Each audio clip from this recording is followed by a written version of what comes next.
Hey everyone, I'm the Canadian Land, and today I'm gonna give you 18 new details that I found while watching Squid Game on Netflix. Now I'd like to apologize in advance, because I'm gonna butcher a lot of the character names, so if you're from South Korea or know the Korean language, please accept my apology. But before we get into that, I'd like to tell you about our awesome longtime sponsor, Cove. There's only one thing better than having one high-quality Bluetooth speaker, having one that turns into two Bluetooth speakers. It's a hidden feature you wouldn't expect, but also provides a fantastic stereo sound experience. They're perfect for listening to music or podcasts, or even editing videos when I want to take a break from my headphones. The Cove speaker is small enough to carry around easily, but the sound it delivers is high quality and loud enough to use with a group of friends or family. With 7 hours of playback on a single charge, you'll be able to watch Avengers Endgame twice and still have battery left over. And if you ever need to take calls, the Cove Commuter 2 comes with a built-in microphone, making it perfect for taking calls. Now with my code CL68, you can save 67% off or more on your very own Commuter 2 speaker, which would make it one of the most affordable unique speakers out there. So if you want your very own Commuter 2, click on my link in description to save some money on an awesome speaker. Number 1. At this point, you probably know that the frontman caught Detective Junho because he kept the phone receiver from left to right instead of right to left, because the frontman always keeps the receiver right to left, so he could immediately sense that someone moved it. Now what's interesting here is that the frontman is actually left-handed in the show, but keeps the receiver right to left, whereas his brother, the detective, aka Junho, is right-handed, but kept the phone left to right. This is probably just the director messing with the audience. Number 2. In episode 1, when we meet Saebyuk for the first time, Gihan runs into her while trying to escape from some gangsters. Notice what Gihan does here. Even though he's in a hurry and trying to escape from the gangsters, he still picks up the coffee and gives it back to Saebyuk. Now pay attention to Saebyuk here. Her body is shaking. It's because the actor playing this role, aka Hoyeon, broke character over here, because Gihan was never supposed to pick up the coffee in the script. They were only supposed to run into each other and that's it. But because the actor playing Gihan, aka Lee Chung-jae, went out of his way to improvise this scene, so Saebyuk started laughing. Even though it's an outtake, the director still decided to keep it as the scene looked really real. Number 3. In the final episode, when Gihan returns to his dead mother, he doesn't scream or shout or anything. He just simply lies beside the body of his mother, realizing she is no more. Now if you think about it, for someone who overreacts almost under any circumstances, why is he being so reserved in a situation like this? Well, it's probably because he has seen so many cruel deaths already that the death of his own mother doesn't surprise him anymore. In fact, this is the first natural death that he's seeing in a while. Number 4. Now you have probably seen this creepy ass doll all over the internet, in memes, in thumbnails, and even in video games, but did you notice that the hair clip on this doll also includes the 3 symbols that make out the Squid Game? I mean, you may have noticed it, but I think the small detail makes this whole thing much scarier. Number 5. In the first episode, when the players get told how the game works, notice how Gihan was standing all the way back and yet the focus goes straight towards him. It's because the director deliberately made everyone stand a bit far away from Gihan, so that the audience's focus remains on Gihan at all times. This could be a metaphor that he might be standing in the last row or have the last number, but the light will shine on him eventually. Number 6. Now according to some fans, episode 2 was a bit slower, which is kinda true, but it was important in the sense that it foreshadowed how each main character will die in the show. For instance, Ollie steals from his boss and is later betrayed by Sung-woo, who steals his marbles. Deok-soo jumps off a bridge to avoid being killed, and later he dies after falling off the glass bridge. Saebyuk threatens to slice a man's throat, and is later killed by Sung-woo, who literally slices her neck. And last but not least, Sung-woo tries to take his own life in the bathtub, but later kills himself while it's raining, in order for Gihan to win the game and the money. Number 7. The red light green light game was the very first clue that Ilnam was actually playing on both sides. Notice when this big ass creepy doll was scanning all the players, the green hologram over Ilnam and the players around him was significantly less than the other players. It becomes even more clear when you compare the scanned players that are a bit far away from Ilnam. Their green hologram is substantially more significant than that of Ilnam, so this doll was programmed not to shoot or scan anyone within the vicinity of Ilnam, just to make sure he doesn't get in anybody's way and gets killed mistakenly. Number 8. When the detective opens the 2020 file in order to see if his brother is one of the players, notice the first page shows the details of player 02. Player 1's page is not included in the folder because he was never an official player of the game. So in reality, the game only had 455 players, not 456. I'll be honest, I did catch this in my first viewing, and it really seemed odd that the first player begins with player 2 instead of 1. Number 9. There's an amazing Easter egg hidden behind Ilnam's name. The words Ilnam loosely translate to first man. Il can mean one, while Nam means male or man.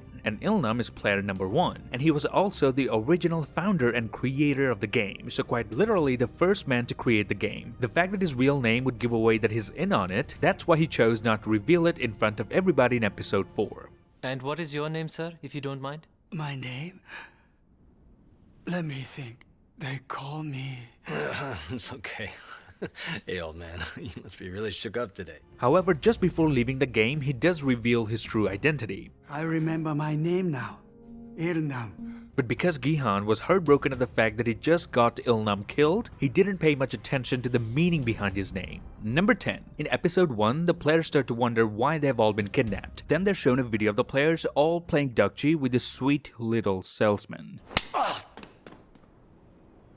Notice, in the footage shown on screen, they all chose the blue tile at the start of the game. We don't see anyone choosing a red tile. Now this is one of the biggest clues of what's to come in the show. If you're not team red, you are automatically in the game. Number 11. Starting with episode 4, if you look on the walls in the main room, you'll notice that the games are already announced on the walls, that too in order. And you only really get to see the walls once enough beds were removed. So if you think about it, if there was another killing spree, the players would have discovered it sooner. Number 12. While Gihan doesn't die in the show, but he falsely swears on his mother's life while telling Sabyok to trust him. How can I trust you?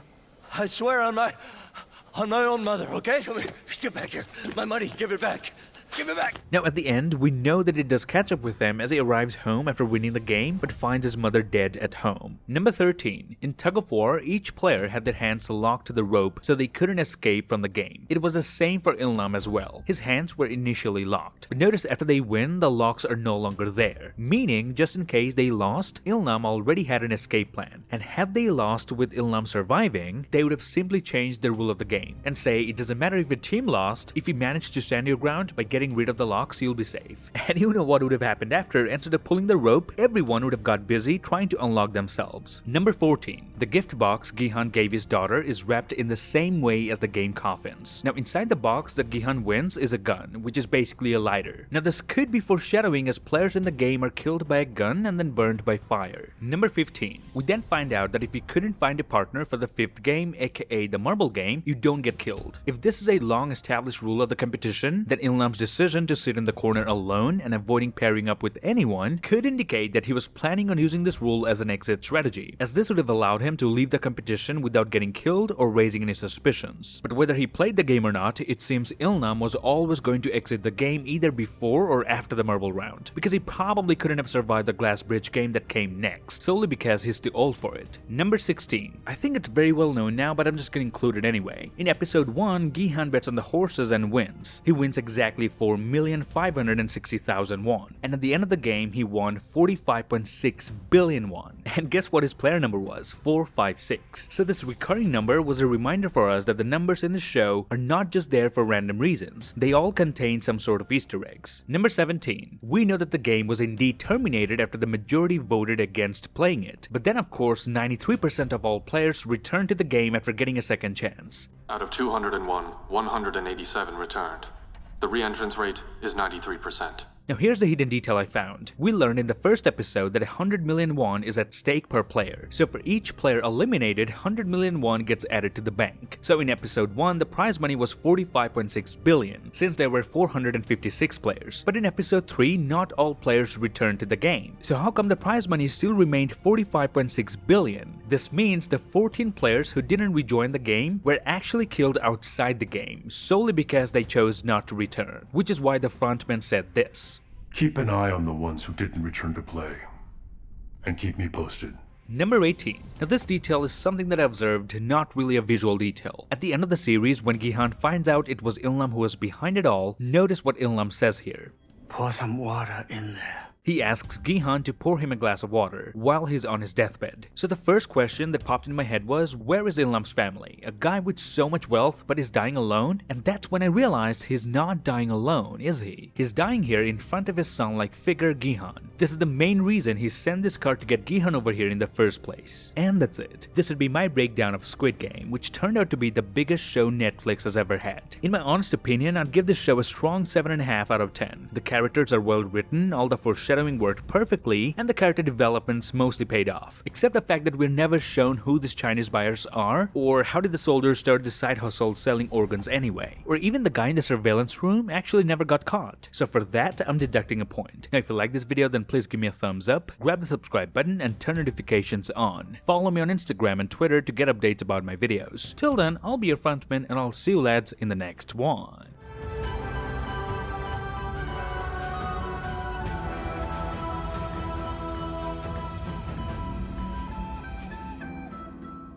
Hey, don't touch me! How about you leave me alone? Can't you see?